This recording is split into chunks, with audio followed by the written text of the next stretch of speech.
சற்று முன் கிடைக்கப்பெற்ற மிக மிக முக்கியமான செய்தி ஒன்று வெளியாகி உள்ளது. திராவிட முன்னேற்ற கழகத்தின் தலைவர் ஸ்டாலினுக்கு மிகப்பெரிய ஒரு தலைவலியாக காங்கிரஸ் வெளியிட்டுள்ள மிக முக்கியமான அறிவிப்பு. கூட்டணியிலிருந்து திமுகவால் விலக்கப்பட்டால்தான் விஜய் அவர்களது கட்சியில் கூட்டணி வைக்க முடியும் என்பதை திமுகவிற்கு எதிராக காங்கிரஸ் போட்ட திட்டமா? அதாவது 50 தொகுதிகள் ஆட்சியில் பங்கு கேட்கிறதா காங்கிரஸ்? கூட்டணியில் இருந்து திமுகவை வெளியேற்றட்டும் என நினைக்கிறார்களா ராகுல் காந்தி, பிரியங்கா என்ற தகவல்தான் தற்பொழுது சமூக வலைதளங்களில் வைரலாக பரவி வருகிறது. திமுக காங்கிரஸ் கூட்டணி பேச்சுவார்த்தைக்கு 5 பேர் கொண்ட குழு கண்துடைப்பாகத்தான் இருக்கிறது. ஏனென்றால் திமுகவிடம் கிட்டத்தட்ட 50 தொகுதிகள், குறைந்தபட்சம் 40 தொகுதிகளாவது பெற்றுவிட வேண்டும். அது மட்டுமல்ல, திமுக கூட்டணி ஆட்சி அமைத்தால் அமைச்சர்கள் பதவியும் காங்கிரசிற்கு வேண்டும் என்ற நெருக்கடியையும் திமுகவிற்கு காங்கிரஸ் கொடுத்துள்ளது. தற்போதைய அரசியல் சூழலில் காங்கிரஸ் தலைமை தனது மாநில கிளைகளுக்கு கொடுத்துள்ள வழிகாட்டுதல்களின்படி திமுகவுடன் கூட்டணி பேச்சுவார்த்தையின் பொழுது முன்வைக்கப்படும் கோரிக்கைகள் வழக்கத்தை விட மிக மிக அதிகமாக இருப்பதாகவும் தகவல்கள் கிடைக்கப்பெற்றுள்ளது.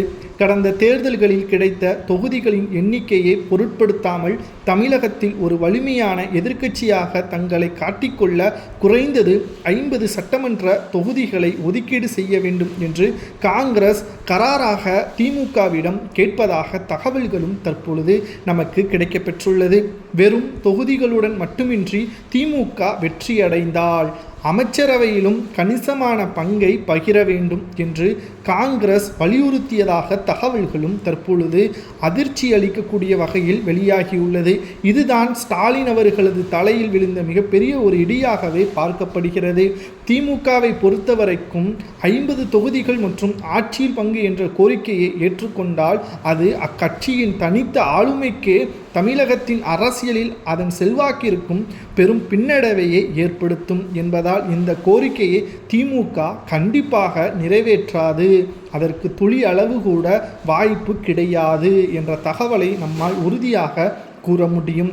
ஆனால் காங்கிரஸ் வைத்துள்ள மிகைப்படுத்தப்பட்ட இந்த கோரிக்கையின் பின்னணியில் என்ன காரணம், காங்கிரஸ் என்ன வியூகம் வகித்துள்ளது என்பதை நாம் பார்க்கும் பொழுது, இவ்வளவு பெரிய கோரிக்கையை வைப்பதன் மூலம் திமுகவின் தலைமையே இந்த கோரிக்கையை ஏற்க முடியாமல் கூட்டணியை முறித்து கொள்ளட்டும் என்று காங்கிரஸ் தலைமை நினைக்கிறதா என்றும் ஒரு சிலர் கூறி வருகிறார்கள்.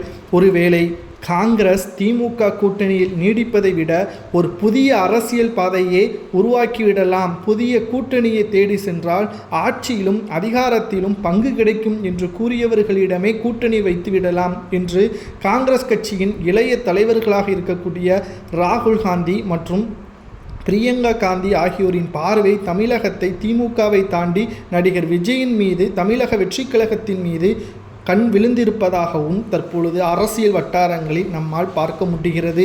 நீண்ட காலமாக மாநில கட்சிகளின் நிழலில் இருக்கும் நிலையை மாற்றிக்கொள்ள காங்கிரஸ் விரும்புவதாகவும் கூறப்படுகிறது. திமுகவுடன் கூட்டணி வைப்பதற்கு பதிலாக மக்கள் மத்தியில் நேரடி ஈர்ப்பு வைத்துள்ள விஜயின் கட்சி ஒரு அரசியல் மாற்றத்திற்கான வாய்ப்பை வழங்கும் என்றும் ராகுல் காந்தி, பிரியங்கா காந்தி நம்புவதாகவும், அதனால் அவர்களுடன் கூட்டணி வைக்க ரகசிய முடிவெடுத்திருப்பதாகவும் அரசியல் வட்டாரத்தில் நம்மால் பார்க்க முடிகிறது. மேலும் கூட்டணி பேச்சுவார்த்தைக்காக காங்கிரஸ் கட்சியில் அதிகாரப்பூர்வமாக 5 பேர் கொண்ட குழு அமைக்கப்பட்டிருந்தாலும் இந்த கோரிக்கைகள் மற்றும் ரகசிய நகர்வுகள் அந்த குழுக்கள் வெறும் கண்துடைப்பாகவே மட்டும் இருப்பதாகவும் தற்பொழுது சந்தேகத்தையும் எழுப்பியுள்ளது. தொகுதி பங்கீடு மற்றும் கூட்டணி தொடர்பான உச்சபட்ச முடிவுகள் டெல்லியில் ராகுல், பிரியங்கா தலைமையிலும் சென்னையில் மு.க. ஸ்டாலின் தலைமையிலும் தனிப்பட்ட முறையில் எடுக்கப்பட்டதால் இந்த குழுக்கள் பேச்சுவார்த்தை சம்பிரதாயம் அனைத்துமே தற்பொழுது கண்துடைப்பாக காங்கிரஸ் வைத்துள்ளது. அரசியலை பொறுத்தளவிற்கு அதிகாரப்பூர்வமான தேர்தல் ஒப்பந்தம் நிறைவேறும் வரை எந்த ஒரு கூட்டணியிலும் எந்த ஒரு கூட்டணி மாற்றமும் நடக்கலாம். திமுகவின் அழுத்தம் காரணமாக காங்கிரஸ் இறுதி நேரத்தில் தனது கோரிக்கைகளை குறைத்து கொண்டு கூட்டணியில் நீடிக்கலாம், அல்லது காங்கிரசின் அழுத்தம் காரணமாக திமுக வேறொரு கூட்டணியை அமைக்கும் முடிவிற்கும் செல்லலாம். விஜய் அவர்களது தலைமையில் கூட காங்கிரஸ் செல்லலாம் என்ற தகவலும் தற்பொழுது கிடைக்கப்பெற்றுள்ளது. எது எப்படியோ காங்கிரசின் 50 தொகுதிகள் மற்றும் ஆட்சியில் பங்கு என்ற கோரிக்கை தமிழக முதல்வர் ஸ்டாலின் அவர்களுக்கு மிகப்பெரிய ஒரு அதிர்ச்சியையும் தலைவலியையும் ஏற்படுத்தியுள்ளது.